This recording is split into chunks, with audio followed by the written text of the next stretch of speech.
everyone, welcome to a special bonus episode of Conversation Street. I'm Gemma. I'm Michael. Michael's not going to talk. I'm very not going to talk today because my voice is gone. Yeah. I'm much better now than I was the other day. But Okay, you yeah, don't I'm need to say definitely anymore. rocking my Phyllis Pierce here. Yep, you don't need to say anymore if you don't No, want I to. want to. I want to do this because it's really exciting awards nominations podcast. I love doing this one every year for the Conversation Street Awards. I want to get the awards out there so people can get voted.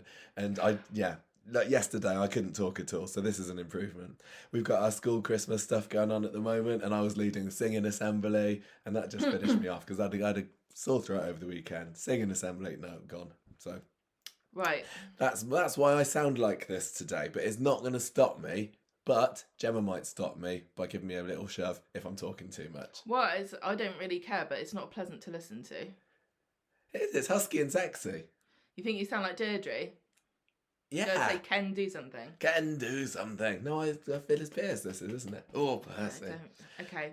It's great. Shall I It's talk? fine. Right, so what we're doing today is we're talking about the Conversation Street Awards 2022. So this is where we come up with our shortlist based on what great stuff has happened in Coronation Street in this year. We'll give you, everybody, 5 options to pick from for each category, and you have to decide what you think, who you think is the best. So by the time... Oh, go... sorry, you go on. I just can't... No, you please do continue. No, I was going to say, so what you need to do is once you've heard all this, or before, I suppose, is get on our social media, get on our website, have a look at the notes to this podcast and go and vote. Cast your vote. You want to get hundreds of people voting, and you got like a couple of weeks or so, and then around New Year we will be doing our awards show, which, remember, is mostly voted for by you, but 1/3 of the votes comes from us because we're in charge. We get a 1/6 of the vote each, don't we? We do, but we don't find out what you voted for until we cast our votes. We don't find out what we voted for. I don't find out what you voted for, and you don't find out what I voted for. So it's all anonymous. Yeah. And that's the way we like it, so that nobody's fault. Yeah. When Barnum wins. Okay. They're not in it anymore. Everyone. Okay, so these are the categories and the nominees. I felt like Philip Schofield. This is very exciting stuff. I mean, it's always very, very difficult to put these nominations together. I always have a document that's kind of running through the year with my ideas. Some of the categories, I suppose, filled up pretty easily, but there were some, weren't there, that over the weekend we were saying, oh, could we put this one in and take that one out? There was a lot of to and fro, and I know that some people are going to be annoyed because we haven't put so-and-so or this or that in the shortlist. It's always because it's our Conversation Street Awards. It's always kind of led partly by what we The thing like. is, this is not... There's countless awards, and each award is its own different thing. This is not the Soap Awards. This is our podcast awards. So we decide, and if you don't like it, you're perfectly welcome to do your own, and we'll vote in that too. Oh yeah, we can do that. But everybody can have their own. We have included some characters that we think deserve to be there, rather than ones that we would choose to be there. You'll see who we mean when we get there. I don't know what you mean, but let's get on with it. So the first category is the A-Up Award. That is for the Best Newcomer Award, and there's some good ones this year. We've got Dee Dee Bailey, Glenda Shuttleworth, Aaron Sanford, Fern Linden, Griff Reynolds. That's right, naughty one in there, but there are very significant new characters that we thought we had to include for the impact that they've made. Yeah, well, there was a couple of... It was a funny year this year, because as the year was going on, I was thinking, we haven't really got any big new characters this year.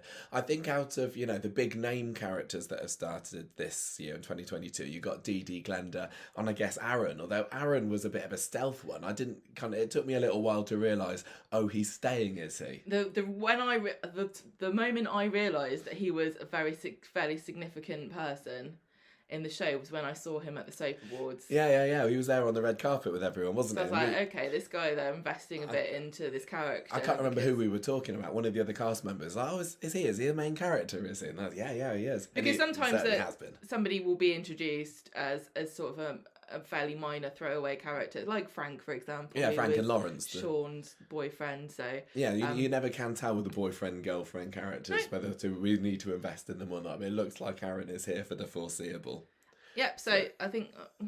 So, yeah, I mean, just to remind everybody, so we got Glenda... You want to go over every... Well, yeah, otherwise it's going to be over before you know it. Well, Glenda is obviously George's sister. She's a singer. She's a brassy, bold, red-headed...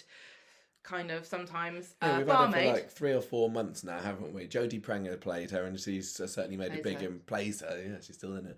Made a big impact on the show. Loads of people absolutely love her, and kind of the vibrancy and, like you said, the brassiness that she brings to the show. Strong contender, very classic. I think so, and I think she fits very well behind the bar at the Rovers as well. Probably nice to get another member of the Shuttleworth family as well. Probably the biggest new addition to the cast this year is Dee Dee Bailey, just because she has been foretold.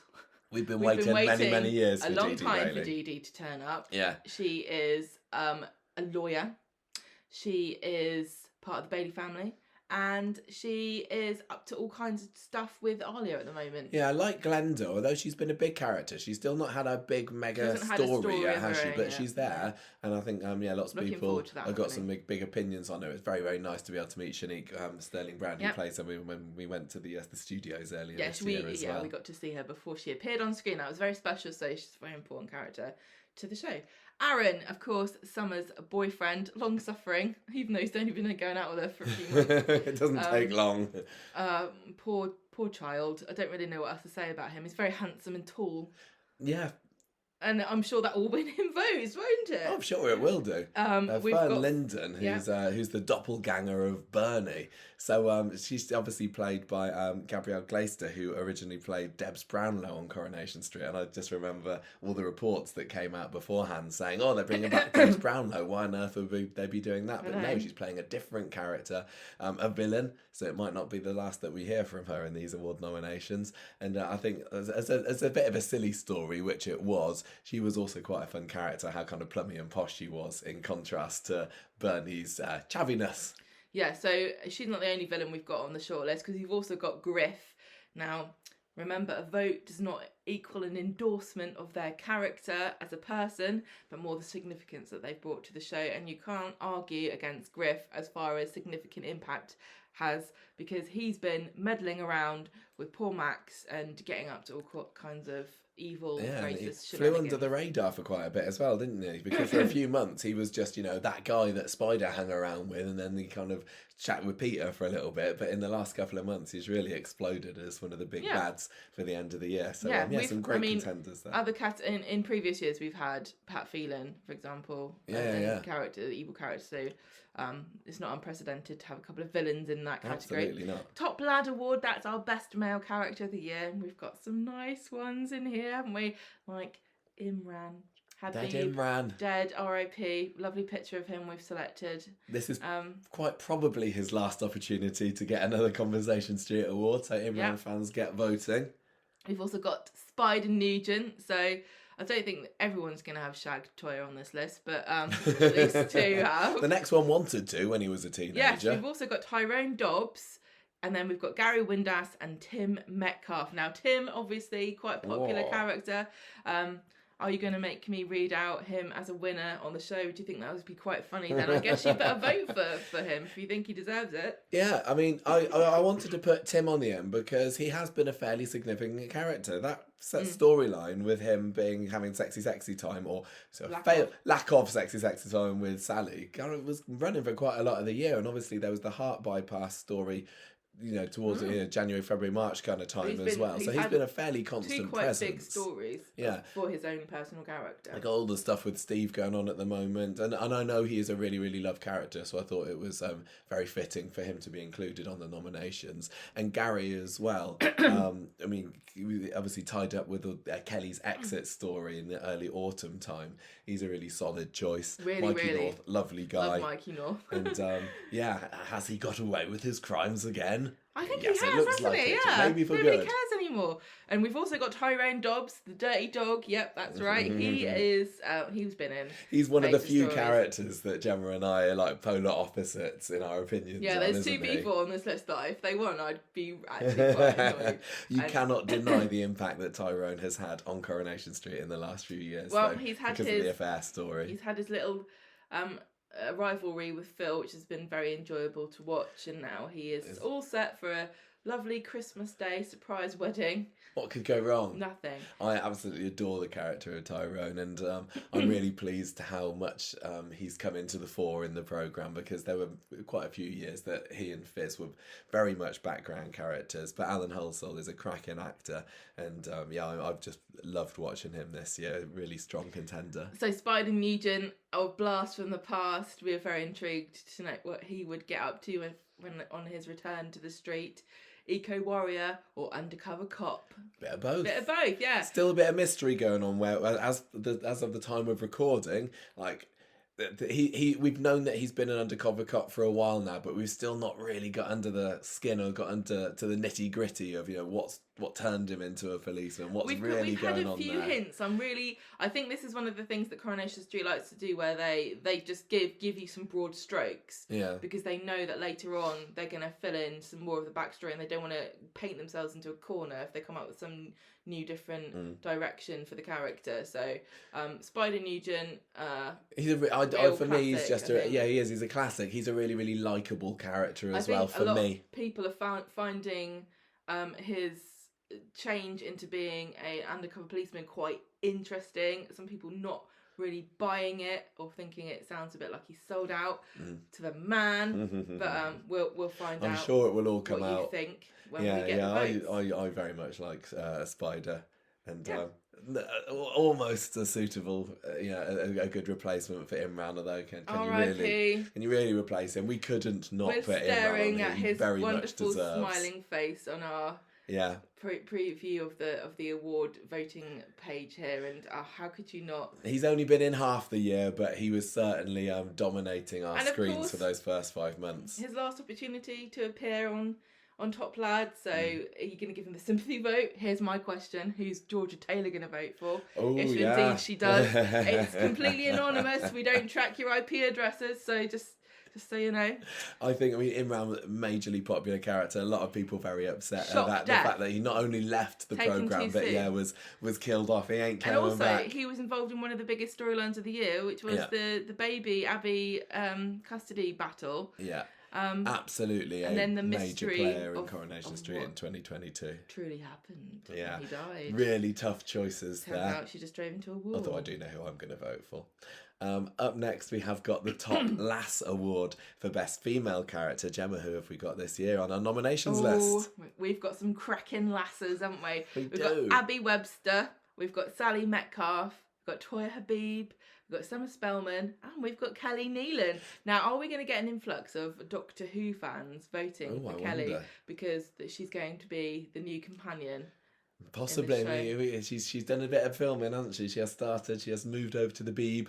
But this is a last chance to get a Coronation Street theme award. Absolutely fantastic actress, and so I'm Millie. not surprised at all that she's been snapped up. Yeah, Millie. And so young. I can't believe she only turned 18. I really, honestly, can't believe it sometimes when I put it into perspective how young she is. So talented. It's not fair.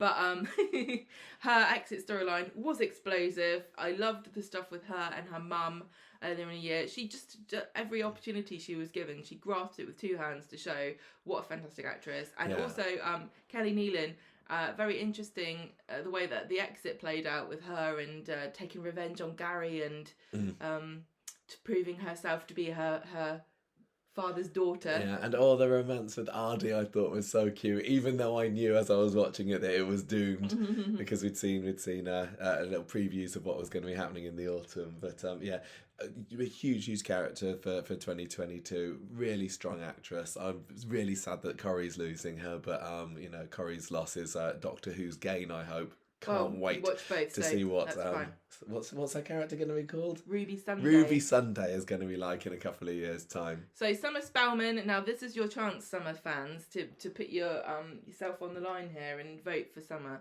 She's certainly what's the word? Controversial. I don't know.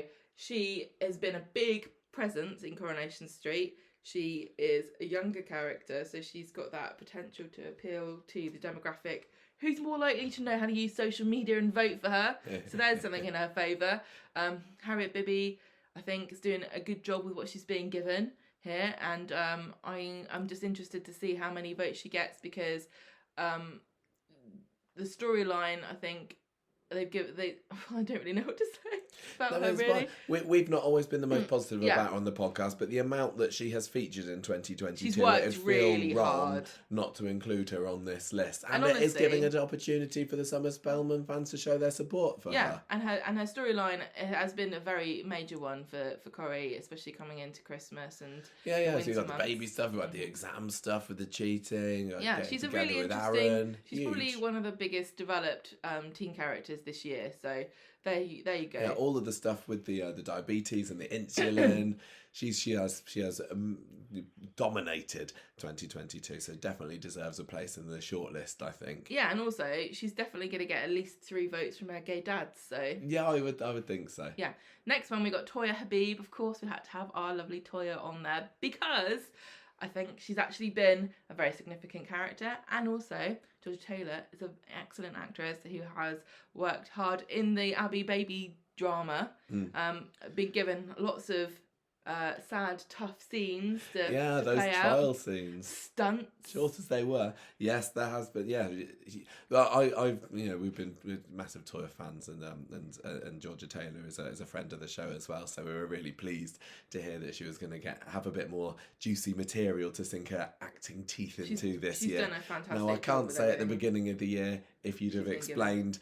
This is what she's going to do, that I'd be going, yes, that's exactly the direction that I wanted for the character. But I still think that because of the important part that she's played in some of the major stories in this year, she's absolutely deserving of a slot here. I think she's a great character. Great character, great actress.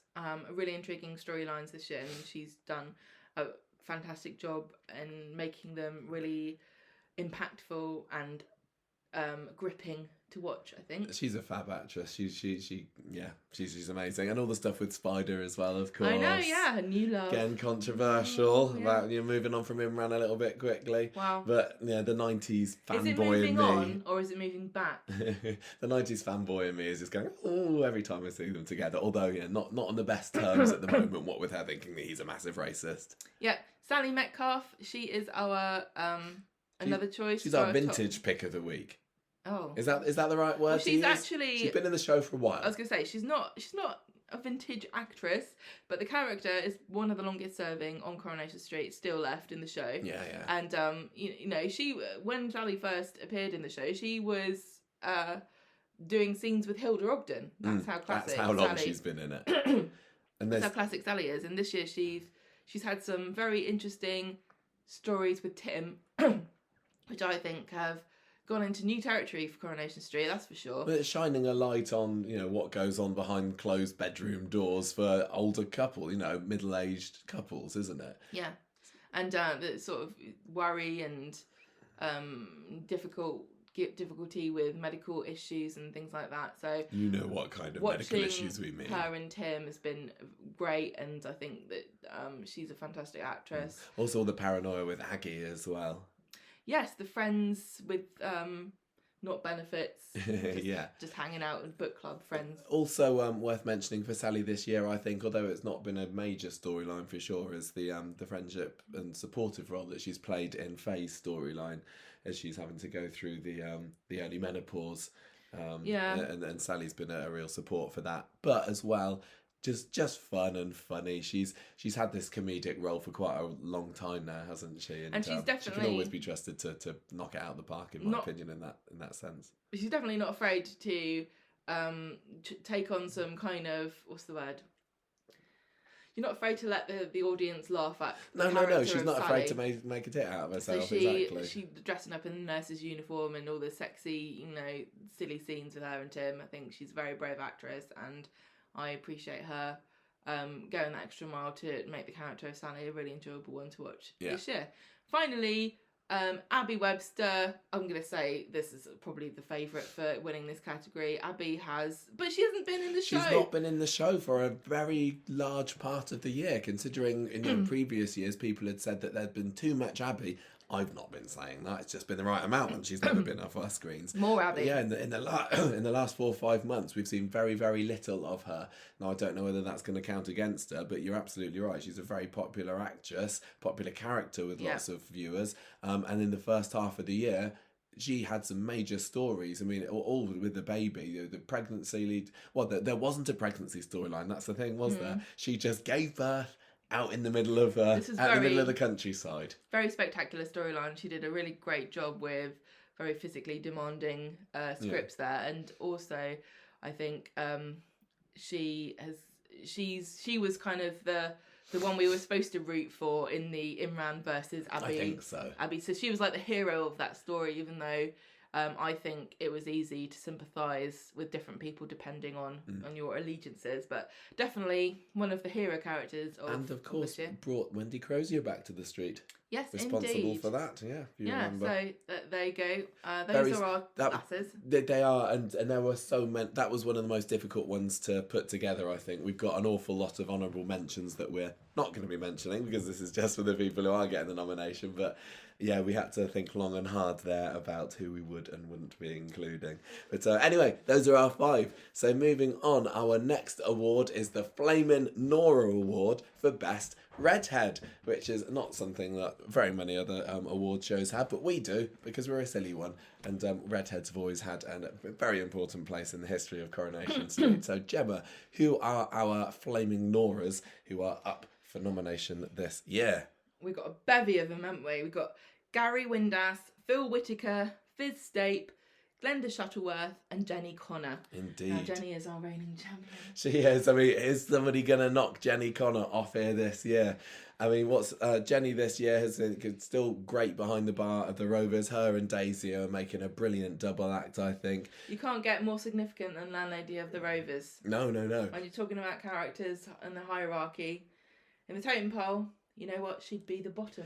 Because that's how totem poles work, actually. The bottom one is the most important. Oh, well, there we go. And you can take that fact and you can bore other people with it today, if you like. So there haven't been any major stories revolving around Jenny, apart from, I guess, the Leo murder, which sounds like it should be a huge story, but they seem to be just kind of putting that on simmer at the moment, aren't they? But throughout that, she's been absolutely fantastic. And, Landlady of the Rovers Return, you're always going to be an important presence in Coronation Street, and as the reigning champion, absolutely got to be here for nomination. We absolutely love her.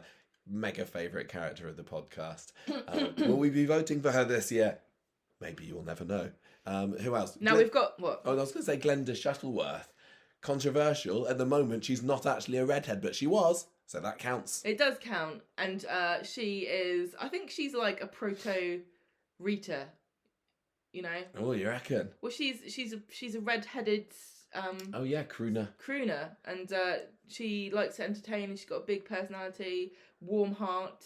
I think she embodies a lot of the very positive traits that we like to associate with people with lovely red hair. Mm-hmm. Fizz Stape, now she's got the fiery side to her this year, hasn't she? She's been through the ringer a little bit. Yeah.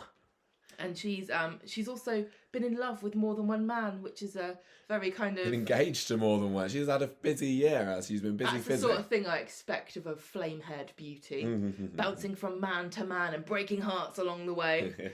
And Phil, now he is also a redhead, and he was very popular, wasn't he? Yeah, he's definitely... Lots of people are clamouring for him to return. And not just Jamie McKenna himself. Not just Jamie McKenna. And he has been hilarious at his rivalry with Tyrone, but he's also been really great at pulling on the heartstrings too, because, no matter what you think about Fizz and Tyrone, or Phil and Fizz, it was heartbreaking to see how upset he was when he found out that she just didn't love him, and she didn't want to be with him. I think a lot of people had a real soft spot for Phil, didn't they? And I thought he was treated fairly badly alongside or by Fizz and Tyrone, but that was a storyline where I just loved all 3 of them involving Fizz. I make no secrets of the fact that I absolutely adore the character of Fizz. I think she's amazing, and it's like I said with Tyrone, absolutely loved how big a role she's had in the show this year. Then we've got Gary Windass, who perennial favourite. Gary, what more can you say about him? He is heroic, but he's also slightly evil. Loved him with Kelly. Red for blood for the redhead. And I also just love him. Just at the moment, he's just like Maria's handbag. She takes to meetings, and he just sits there and goes, "Oh dear, I don't like the sound of this." But yeah, Gary's got lots of fans. Oh yeah. and I think he makes a good. I think Nominee. that Jenny has got some real stiff competition this year. Actually, I love Jenny, but I also think that all of these other nominees here have got their fans as well. So we'll have to see how that one turns out. Now we've got the Wrongin Award for Best Villain. Oh, I love a good villain. Oh, we've had all kinds of villains this year. And We have. Some of them have had bigger roles than others. Yeah, I mean, as I was going through the year, I was thinking, who is the big bad this year? And I don't think that there really has been a huge bad along the lines of, Pat Phelan or even like Ray Crosby, I suppose. But there have certainly been quite a few minor villains who've had their little stories to entertain us throughout the year in spits and spots. And so we thought, I've at the moment got really no idea who's going to be the winner for this one. No, we've got Lydia Chambers, Henry Thorne, Stephen Reed, Griff Reynolds, and Fern Linden. Mm-hmm. So Lydia Chambers, if you remember right back to the very beginning of the year, was that naughty scallywag who was trying to make out that the relationship between her and Adam was a little bit more intense than it actually had been. She's very minxy. She's very devious. Who can forget that scene where Adam Barlow ended up going over the edge of the balcony thanks to Lydia? It's been a while since she appeared on the show, so I don't know whether that's going to count against her. But if you remember that story with Lydia, Sarah Louise and Madalyn back at the beginning of the year, you may well want to cast your vote for Lydia. Henry Thorne as well, another name that some people might be kind of going, who on earth was that? But if you remember, he was the doctor or the surgeon that had done Peter's liver surgery last year. And we had that great story that ran for just a few weeks, really, back in the springtime, where it turned out that he'd been taking bets on Peter's liver transplant and how quickly he could get it done. And he was being very disrespectful to his patient, although it was kind of funny as well. Taking photos. Yeah, for his social media. Foie gras, anyone. Yeah, and awakening Peter to a lifetime of being oppressed because of his class. Yeah, he hadn't realised up until he got to the age of 50, whatever he is now. But the actor who played Henry Thorne was absolutely brilliant. He was a really make your skin crawl kind of guy, wasn't he? I know, and he's also they one cast of these him perfectly. Actors who really feels like he's just an evil consultant that they just happened to find outside the studio, and he just was saying what he would normally say in real life. He's really great. He just was so perfect as that egotistical, smarmy, upper class twonk. Yeah, thinking that he was better than everyone, so he could make fun of them. And go on. One of the most interesting things about his character, to me, really, is I feel like he kind of won. Because he buggered off to Florida. I think he did, if I remember right. I don't think Peter ever got revenge on him. Well, the story kind of petered out, pardon the pun, a little bit sooner than I thought it would do. So, maybe we haven't seen the last of Henry Thorne. I don't know. I think maybe he's going to get eaten by an alligator in Florida. Reckon? Is that what we'll find out? Okay. Stephen Reed next. Now, before this year, not in the programme and certainly not a villain. No, definitely not. But he has been reimagined for the new millennium of us just adoring serial killers. Not that he's a serial killer. Not that he's what we keep thinking that, but you just think that there's another one on the horizon, don't you? But yeah, he is responsible, I guess, for Leo's death, and with all the sneaking around, trying to sell Audrey's house from underneath her. Now he's trying to get his hands on Elaine's money, lying to people, flashing the cash he doesn't have, getting into fights. Definitely a villain. A lily-livered, whiny, wheedling kind of coward of a man, but also very dangerous too. I worry about Gabrielle. Oh, yeah, absolutely. And that scene that we saw filmed back in August where he was dragging Leo's body into the van, that was, one of the scenes of the year. Another one of those physically challenging roles that I think he did a fantastic job in.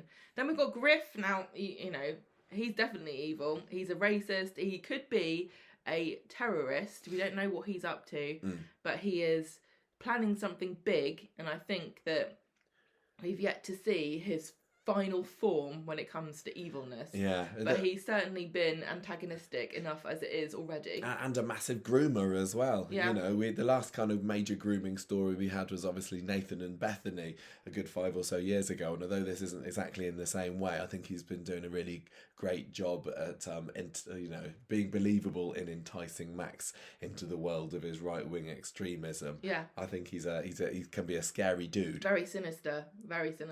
But he's also got that charisma about him that you can see how someone like Max might fall for his rhetoric. Absolutely. Then we've got Fern Linden. Less her sinister. Before. Just a low-level blackmailer and trifling hoe. A fun villain. Yeah, I love her.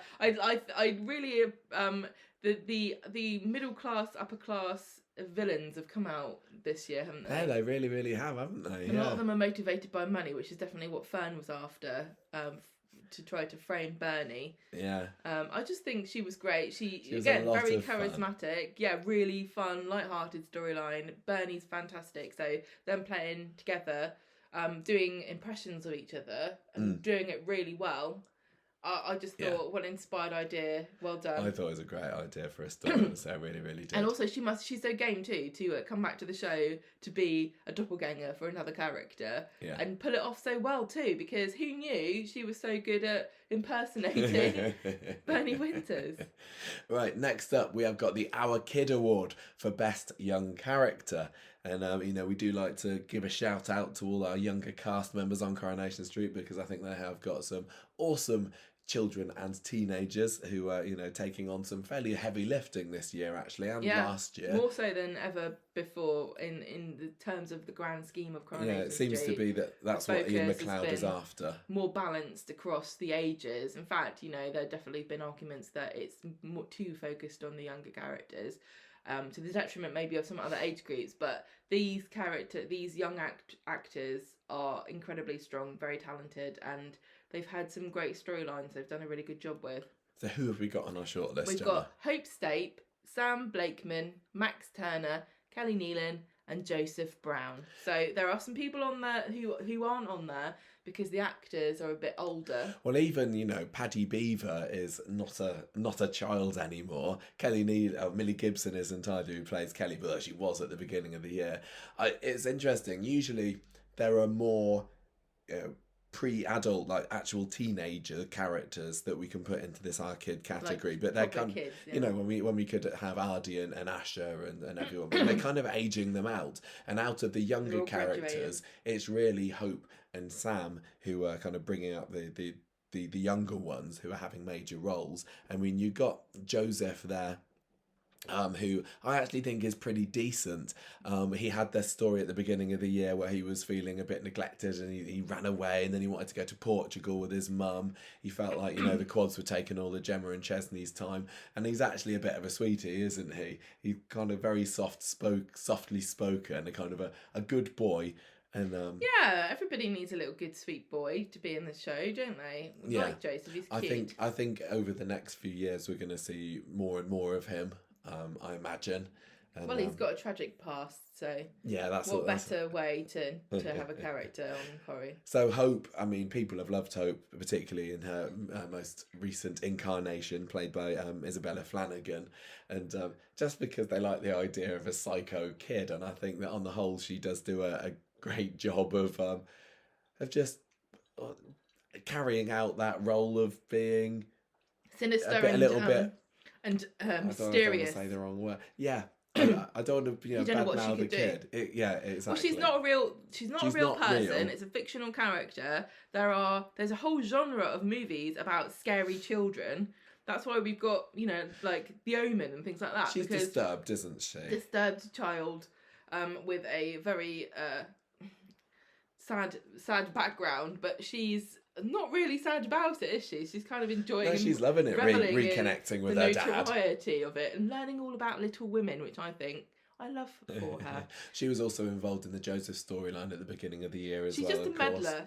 She's a Machiavellian, tiny little pint-sized terrorist. Yeah, on and as the much street. as I love Fizz and Tyrone, she has absolutely got them round her little finger. She really hasn't has, she? and it's actually really, it's kind of cathartic for me because I really hate the idea that Fizz has taken that dog Tyrone back. So knowing that Karma's going to bite them in the bum in the form of Hope, then it's kind of just giving me relaxing feelings. What more can you say about Sam Blakeman that hasn't been said already? With a lot of these young characters, you go through periods of time without seeing them because the children have got to be doing their learning. But when he's been in the show, he's been great, particularly the Harvey stuff recently. The chess storyline maybe wasn't everybody's cup of tea, although it did kind of introduce the character of, what was she called, Janelle, was it? Or I don't know. Janela or something? I don't know. Also, the girlfriend, potentially, of Sam, and I think that there's still definitely some untapped potential there. But he's just, he's such a bright cookie, isn't he? Such a smart cookie.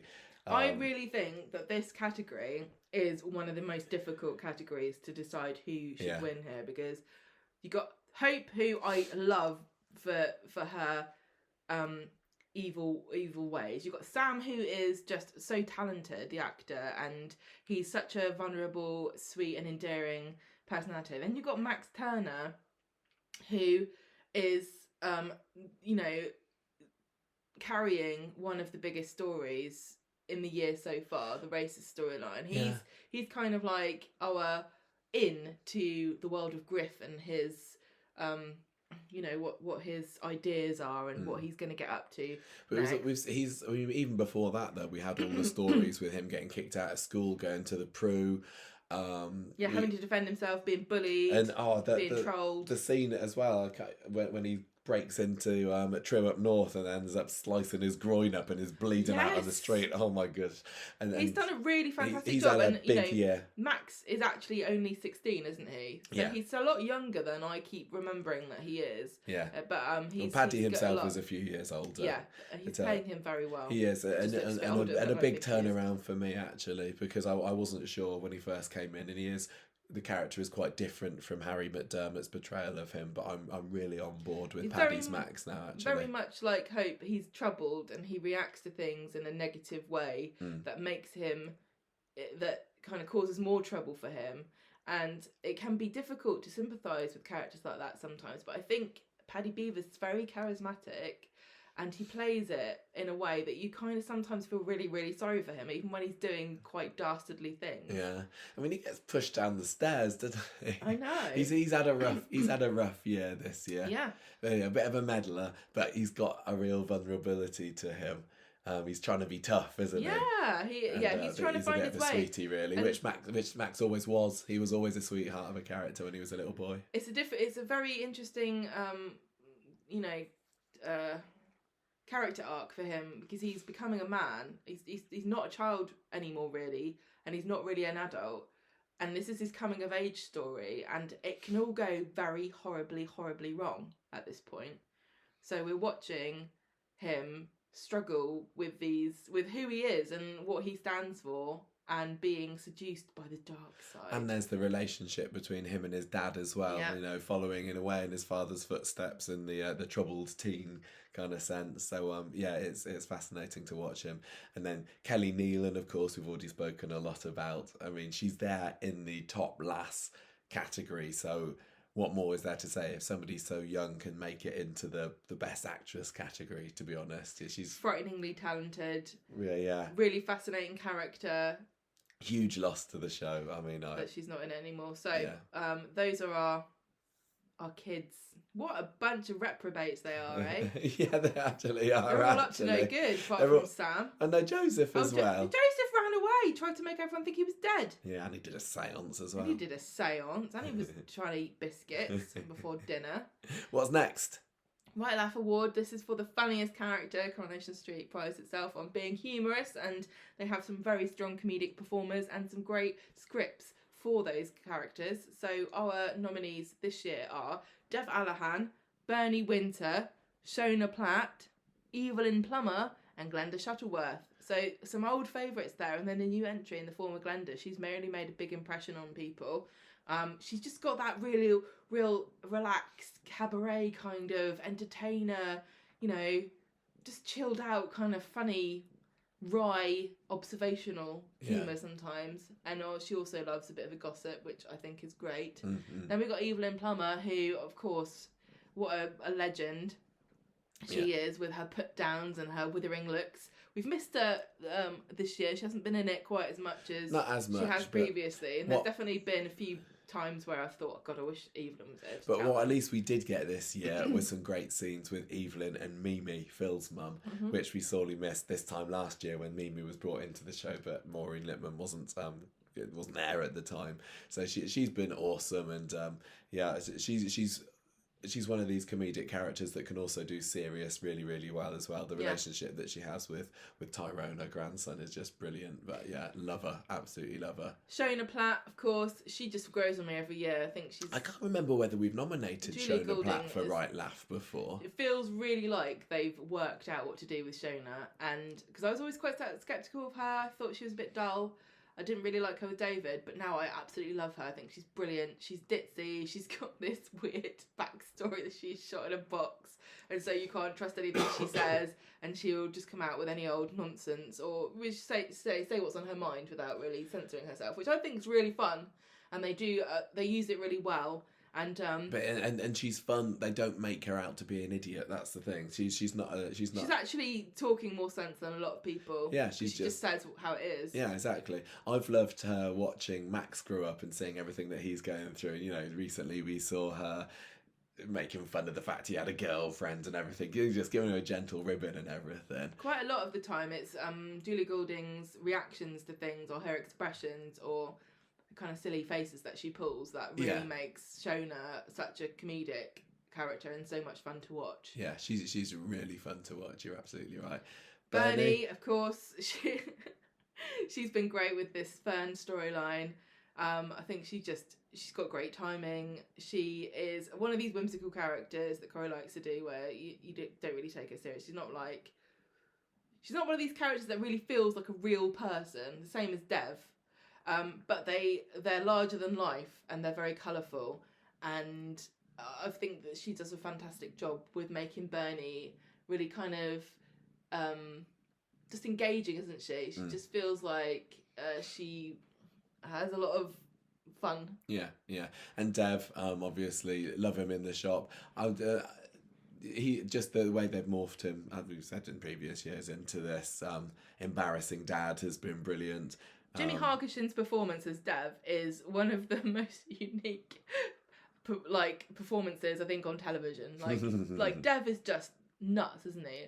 He's so I'm losing the ability to describe things because I'm also quite unwell at the moment. Yeah, we haven't mentioned that. Gemma's also sick. But you guys know how much I love Dev. I love his delivery of lines, and I think it's that kind of like big, I don't know, musical, silly. He can just do over the top very well without feeling too over the top. Well, I think a lot of people would say that they find his performance is too big, but I say no. You can never go too big with Dev. Not with him, you can't. There are other characters you can. We don't have Mary on our list here. We don't have Brian on the list here. I think sometimes they do take it a little bit too far. They're directed to take it too far. Now, I think Dev would be fantastic in the play storyline. I think they're missing Dev there because I think he's great. Also, really still loving his relationship with Ardy and Asher, but that hasn't been developed as much this year. No. And he also showed us his dark side, when he was furious over Ardy's involvement in Kelly's leaving story. Oh yeah, he's great at both of them. He's so dark when he really wants to be, but that kind of funny, goofy, when he got drunk this year, or was it last year? I can't remember. I think I'm just love Dev so much. He has to be on the list every year because he's so funny. Next up, we have got the Elo Love Award for Best New Couple. Thank you, Coronation Street, for always providing us with at least 5 new couples every year so that we can include them in our award nominations. So, Gemma, shortlist this year, s'il vous plaît. We've got Bernie Winter and Dev Allahan, Amy Barlow and Jacob Hay, Ardy Allahan and Kelly Nealon, Yasmin Nazir and Stu Carpenter, and everyone's favourite, come on, they're going to win this, Summer Spellman and Aaron Sanford. Well, you know what? I don't want to the well there for them. Say what you like about Summer and Aaron. They do kind of seem like they're made for each other. They're both kind of drippy, aren't they? Are they not like the biggest couple this year? Yeah, I think they are. I mean, they're certainly the couple out of all of these that I'd say have had the most screen time together and Yep. the biggest storyline about being a couple. You know, she's got pregnant, she's lost the baby, they're trying to get money to pay off his dad's rehab and everything. I mean, yeah, I think they're pretty well suited actually. And she's maybe been a little bit too. You know, he's stepped back a little bit, hasn't he? Like, she's been making these big decisions without him, and he's just been standing there going, "Oh, I suppose we can lie a little bit longer." Oh, But he's trying his best. young love. I think we definitely might have some Summer and Aaron fans who are going to want to vote for them. We've also got, I mean, I think a really popular couple that have come out of this year are Amy and Jacob. Don't think that they've had very many stories, unfortunately. They kind of put them together back in the springtime, didn't they? They had that lovely scene with the two of them having a romantic picnic in a boat. Do you remember that one? Of course I do. And that was lovely. They've had them move out together, so they're all set up for hopefully a big storyline in 2023. But I mean, I think that Amy Barlow particularly is absolutely fab. Jacob Hayes very popular as well. I think that there's a lot of room for development there, and I'm looking forward to seeing how they go in next year. We've also got another young couple here, Ardie Allahan and Kelly Nealon, Romeo and Juliet. Didn't last long. Luckily, neither of them died, but it was a pretty close call, to be honest. I mean, I did you say that, but I definitely got very strong Nina and Seb vibes from these two. It was hot, passionate, and over very quickly, just like poor Nina and Seb were. We really got invested, and we were asked to invest by Coronation Street in this couple. Very sweet. They were mega really sweet. Intense with each other. Very naive and sweet with each other. Kind of very optimistic. Ardie's always been a popular one. I kind of imagine with like the mums and the grandmas, because he's a real young gent of a boy, isn't he? And he just kind of fell very quickly head over heels in love with Kelly after the storyline where they were pretending to get married so that they could win the competition for the holiday. But I just really like the dynamic too, and it's a real shame that Coronation Street never really got to explore it any further because Kelly left the show. But the idea of this, you know, boy, was he privately educated? For a bit of it, he was. Golfing prodigy with a dad who owns multiple businesses, who's, you know, silver spoon in his mouth a little as far as Coronation Street characters can go, really. Then you got Kelly, who was passed from pillar to post, although she still had fairly middle class upbringing as far as money goes because of all the nefarious deeds her dad got up to. But just this idea of like this kind of scruffy orphan child sniffing around this kind of posh boy, and his dad dawning on him that actually this scruffy orphan's about to inherit quite a lot of money and actually doesn't need to sponge off of his scruffy orphan who was responsible for that nasty video of Asher going online, lest we forget. But they've been great together, and you know, he took a bullet for her, so that's got to say something about the power of their of love, companionship. I also both those characters have a real soft spot for both of them. Yeah.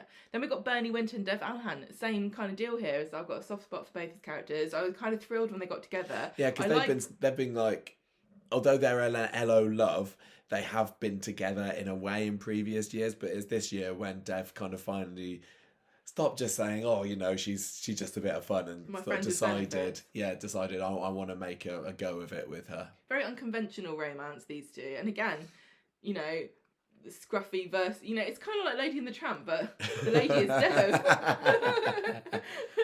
I really like it. I like the way that they're not making things too serious. I like the way they're kind of both playing it cool, and I think that they could bring a lot of joy to each other's lives. But I want to know where this goes. Yeah, me too, because it's been another case of put them together.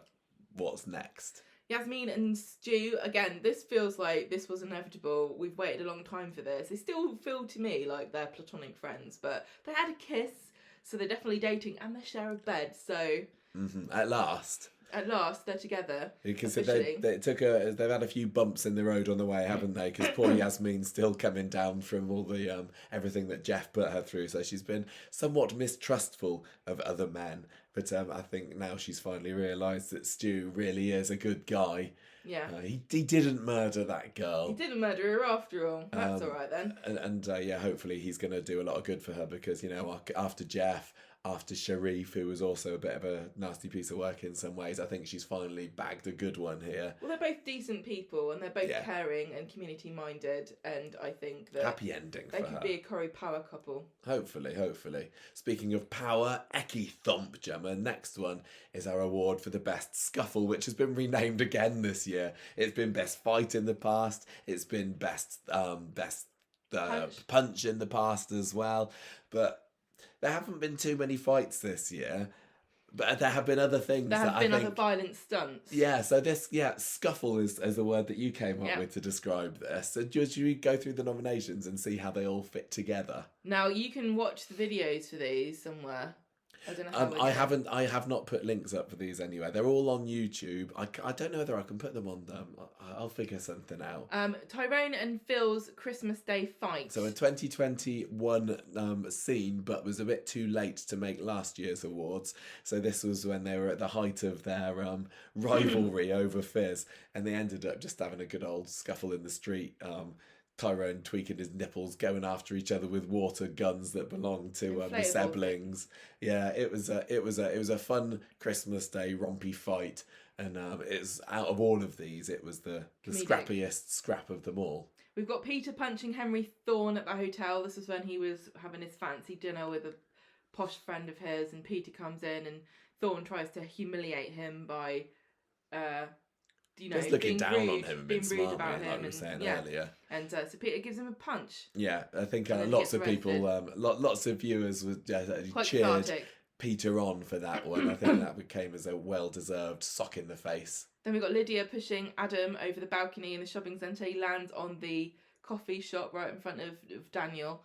That was quite exciting. That was a good stunt. It was a good stunt. He ended up in hospital. Yeah, but only for a little bit. You know what it's like in Coronation Street. But yeah, there was definitely a bit of a tussle and a scuffle up above on the balcony before he went over. And he certainly made a thump sound as he hit the ground there. So I think definitely deserving of an Eki Thump nomination for our criteria this year, at least. Then we've got Leo and Stephen scuffle on the gantry. Now, this was fairly significant because it led to Leo's death. It wasn't really a fight, but it definitely was an incident. Yeah, it was a physical altercation. That's right. Between Leo Tompkins and Stephen Reed. And And Stephen came off better. Launched the villain in the making. Well, it launched him over the edge and into that bin. And there was some really good camera effects too. Lots of good camera work there. Really great scenes surrounding that incident. So I like that one. Then we got Daniel pushing Max down the stairs, and I think this is one for all the teachers.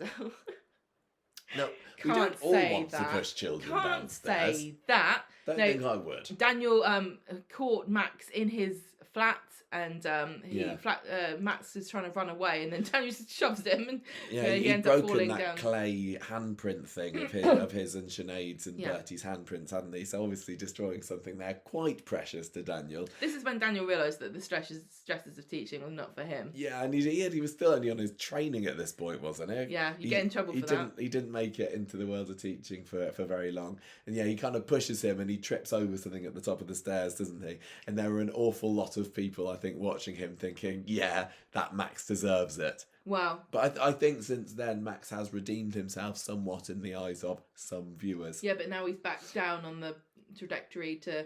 I think sometimes we're a bit too quick to excuse Max for the path he's going down at the moment. There's certainly arguments to be made about how easy it is to groom and how vulnerable he is, but also, he's got ADHD though, Gemma. Decent people don't make propaganda films for racists. No, or try and drug their teacher at the school dance or anything like that. Was that this year as well? I can't remember. No, that was towards the end of last year. That was the ice ball, wasn't it? Yeah, so that's why Daniel pushed him, because he was just a little scrape. Yeah, so but little did he know how much of a scrape he turned into be. Yeah, very interesting. I'm not sure. Some of the other ones I get an idea about who I think might do well. Not sure about this one because there are some very memorable scenes there. Yeah, definitely. Ta-ra! Ta-ra award for the best exit, and sadly we had to say some goodbye to some really cracking characters. Oh my gosh, this year, Coronation Street, what are you doing to me? Getting rid of some real favourites of mine, and also Leo. But also, yes, we've got Imran Habib, Leo Tompkins, Laura Nealon, Kelly Nealon, the Nealons, and Emma Brooker. Now, Emma, you probably kind of has faded from memory because this happened right at the beginning of the year when she ran February, off March to time, wasn't it? Australia with John after having killed his granddad. So I think for the exit itself, she had a back of the taxi exit. She had the McDonald's waving her as she went, but she went out on a high, didn't she? Because for whatever reason, John decided that he was going to forgive her for her involvement in his granddad's death, and it was just a nice, positive send off, which I think sometimes you need that in a soap. It can't all be murders and falling off buildings and everything. She was a very bubbly character, and she had a really nice upbeat ending, so that's good. Imran though, not so nice, was it? It was a stunt episode. Toya crashed them both. It was a flashback into a wall in the car. Then he tried to heroically escape. He rescued her before dying of an undiagnosed heart condition and having the world's most useless paramedic try to revive him. That paramedic, tell you what, it was tantamount to murder, I tell you. But and that was also a shocking one because we knew that he was leaving, but we didn't know whether he was going to die or not. We thought, is he going to steal Alfie away? And I was hoping that he wouldn't, but it's one of those things. It felt a bit like what they did with Rana, where they thought, well, this we've built this romance up, we've got these characters, and the way the character would have to leave doesn't make any sense for what we know about them as a person. I can't see Imran having run away with the baby. No. So the only way they did turn him into a bit of a wrong un, didn't they? That line about his line about Abby in court. But the other thing I enjoyed about this, because it was on the Britain's Got Talent week, is that was it at the end of the first or the second episode? I can't remember. We get to see the crashed car or something. Yeah, they did a flash forward, didn't they, at the beginning of the week? And then we had to piece the week together, and it ended with this mega cliffhangery flashback on Friday. It was actually really arty and well done, and a bit of a different style of storytelling for Coronation Street because we got the flashback forward, and then we also had the bits which linked to his exit where Toya kind of remembers things, and that was all very intriguing. And then decides not to tell the complete truth in court, but that's for another day, I think, to discuss this one. Leo Tompkins. Oh, yes. This was it was worth keeping him in just very for this. Special for us because we got to see the aftermath of Stephen as we watched the filming of them dragging Todd, dragging the mannequin who was represented Leo. So it was really exciting for us because we knew this was coming, and we were so thrilled because we love good murder on Coronation Street. And poor Leo now is dead. Do you think this was the best exit in Coronation Street this year? Well, you're going to have to vote for it if you do. Just everything around it. The fall, the next day where Stephen's looking up at it and there's the arty shot of Leo falling towards him still, the dragging the body, that was a brilliant scene. Yeah. It was really great stuff. And the fact that it was Leo who, was the dullest character on Coronation Street, it just made it all... Everything combined together makes that a really, really memorable exit. Another memorable exit, Laura Nealon. Now, if you'd told me at any point before this year that when Laura dies I'd be sad and affected in some way, I wouldn't have believed you, because Laura was always very much out for herself. She screwed up the stuff with Kelly in the trial, saying she was scared of her kid and all that kind of stuff. Yeah, I was really not a Laura Nealon fan. Really bad mum. She was very chubby, really hard to like. She wasn't supposed to be likeable at all, but then she returned with stomach cancer, knew she was dying, and tried to redeem herself. And she said that she had killed Rick instead of Gary, and died knowing the secret. And Kelly refused to speak to her because she thought that she was a murderer, and then ran to her bedside too late, crawled all over her corpse, crying everywhere. I think that's what we're voting for here. If you're picking Laura, it's the manner in which she kind of took the blame for Rick's death. So really therefore, heroic it was and selfless. Mega tragic because Kelly didn't want to know her, and then that final scene where, like you said, she's dead on the bed, Kelly's crawling all over her. Really, really great scene for the year. Absolutely very, fabulous. very memorable. And talking of Kelly, she's also left. We got to see her stand in front of the volume wall, and which was expensive. So you might want to give him a vote for that. And the circumstances were very dramatic. She hired a pair of goons to get her revenge on Gary. She found out that Laura didn't kill her dad. It was actually Gary. So she tried to get him off. Bumped off. But then they turned on her when she changed her mind. They all ran up to the roof, and there was a very dramatic armed standoff. She was standing on the edge of the knocking bottles building, off left, right, and centre. Nearly fell to her death. Ardy saved her life by jumping in front of a bullet. Very, very dramatic. And then we got those great scenes back at the flat before she walked off with just her and Gary, and kind of realising that she can't stay there anymore. That was a brilliant, brilliant final scene between them. Another happy ending, really, in a similar kind of way to Emma, but very, very twisted, in that she just walked off with a bag of cash. Yeah, but she's still got that secret of Gary, so even though she's going to be exploring the depths of space and time over the next few years, it wouldn't surprise me completely if we do get to see Kelly at some point in the future. I think I would absolutely love to see her back, but for now she's not in the show, and if you liked her exit, then vote for it. Next one we've got is the Bayek Award. This is probably our favourite category for the best shock twist. Because we don't like spoilers and we do like to be taken by surprise by things happening in Coronation Street, which happens every now and then. So this is the category, not necessarily for the most shocking thing, but for the most shocking twist. And we try and put things in here that aren't revealed in the press before broadcast. And that's always difficult because there's always, spoilers and leaks and things like that don't intend to come clues out. But I think I've got 5 here, or we've got 5 here that do count. The first one we've got is Abby goes into labour. She'd been partying away with her ex, hadn't she? Drugging it up in number 13. Yeah, snorting lines off a picture of, was it Jack, I think? And then he takes her out. I can't remember why they went now. I'll have to think back to it. Into the countryside. And I'd seen pictures of her out there alone in the country, but I don't think I'd realised this is actually her giving birth. We'd, of course, theorised that she was pregnant. She and Imran had conversations about the pregnancy, and she'd early on in the year said, no, you don't need to worry about it, I'm fine. So by the time she gave birth, it was a shock to the audience, a shock to Abby, and a big old shock to Imran when that came out. But there were some fab scenes there, and I remember her trying to flag down a driver going past. She drove a car through a wall, oh yeah, she did, didn't and she? Crashed. Oh yeah, I'd forgotten about that. She was very heroic. This was very shocking, and the hospital scenes, the babies, not doing so well. It was just brilliant. Sally Carmen is one of the best actresses on the show, so really unsurprising that had a big impact. Then we've got Laura confessing to Rick's murder. Just spoken about this. Being arrested. She was. I tell you what, Cal Allen just knocked it out of the park with this. For such a minor character, she took on those scenes and did fabulously. She was so utterly convincing as Laura, crying, knowing that she was lying, but she's crying, and you know why she's crying. She's not crying because she did it. She's crying because she knows what this means for her and her relationship with her daughter. Oh, such fantastic, heartbreaking, shocking twist. We've been waiting for Gary to for someone to comeuppance. find out about Gary being responsible for Rick's death for a long time, and for Laura to take the blame there again, knowing that she would possibly be taking his secrets to the grave. Brilliant stuff. Also, I did not see this coming. Also, sacrificing her final days. She didn't know how long she had left.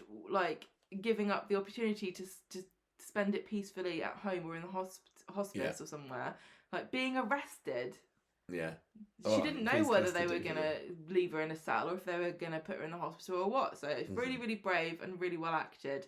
Then we've got Imran and Toya's crash. Didn't see this one coming, but Toya did because she drove into the wall on purpose.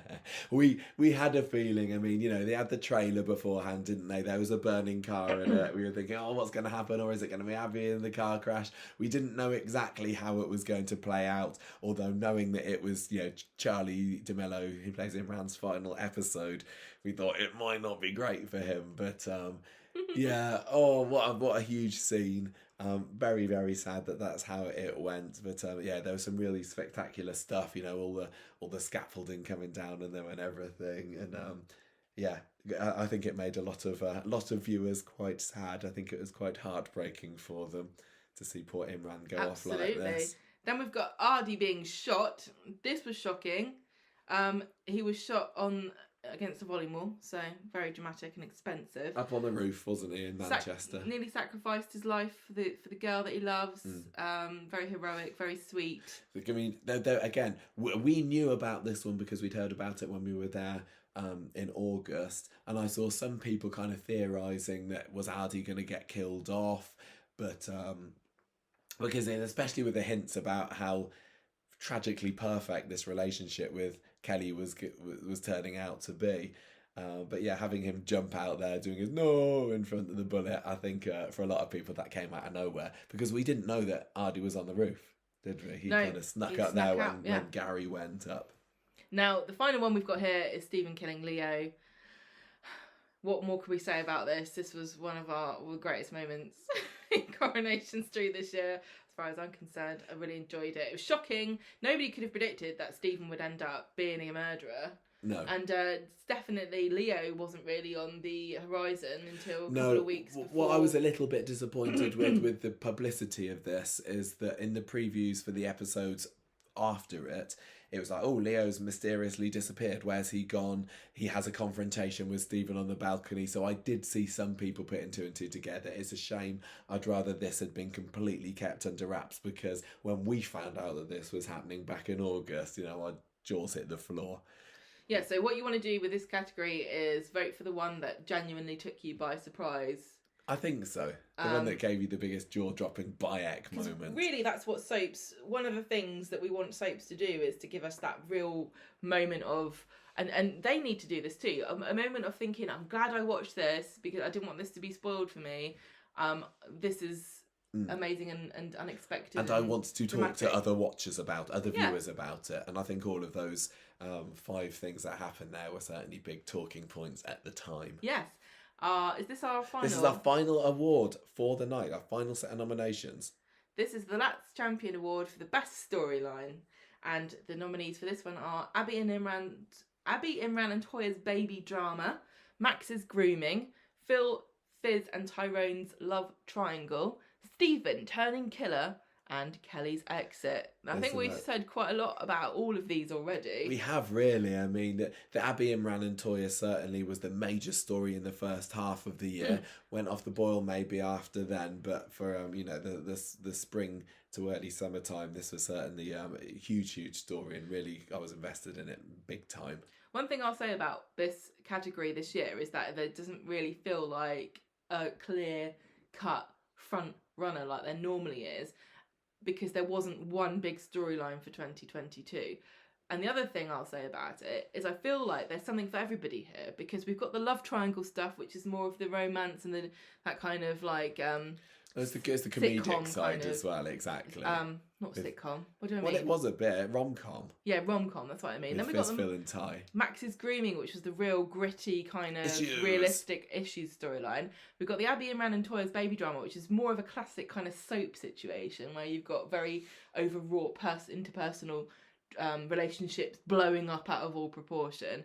Then we've got Stephen turning killer, which is your I Like a Murder on Coronation Street story. And then we've got Kelly. But with the Stephen turns killer as well. Sorry, it's also all the Audrey stuff as well, which I know a lot of people have really loved. It's difficult to kind of, because there hasn't been the huge stories like you said. A lot of them are kind of merging into each other, and this does, in my eyes, also include everything that's been going on with Audrey as well. Yeah, and then you've got Kelly's exit, which is another soap staple, saying goodbye to a very popular character in a really dramatic, stunty way. Yeah, and everything in that also includes, coming out about all the Gary stuff and Rick's Laura. I'm including all of that in there. So you and even Rick appearing as a ghost. Oh yeah, I'd forgotten about that. In that too.